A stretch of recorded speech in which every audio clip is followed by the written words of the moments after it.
আজকে আপনাদের সাথে আমার কিছু ভিডিও শেয়ার করতেছি। সেগুলো হচ্ছে দুপুরবেলা বাজারে এসেছে, বাজারগুলো গুছাচ্ছি। দেখেন আজকেও শাক আর শাক।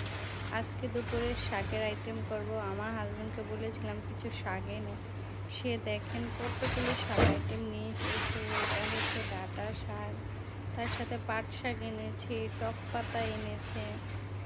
শাক কিন্তু ঘরের সবাই এত পছন্দ করে না শাক, আমি আর আমার বড় ছেলে খুব পছন্দ করি। দেখেন শীতকালীন কিছু সবজি নিয়ে এসেছে, টমেটো, সিমও পাওয়া যায়, ফুলকপিও পাওয়া যায়। বাট এখন সবজিগুলো আমার থেকে এতটা ভালো লাগে না, কারণ শীতের সময় যে সবজিটা আসে সেগুলো তখন খেতেই ভালো লাগে। এখন দাম বাজারে, তারপরও এগুলো অতটা ভালো লাগে না। এখন দেখতে পাচ্ছেন এগুলো টক পাতা। টক পাতা দিয়ে অনেকে শুটকির শিরা খায় বা অনেক কিছু রান্না করে খায়, বাট আমি টক পাতাটা শুধু ভর্তাই খাই। ভর্তা মানে চাটনি চাটনি করে খেতে ভালো লাগে। এই যে এগুলো নামাইছি পাট শাক।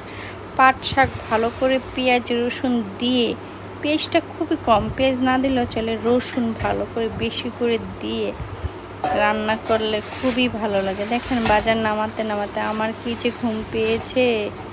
কাজ দেখে আমার ঘুম পালাচ্ছে না, কাজ দেখে আমার চোখে ঘুমে চড়ে যাচ্ছে।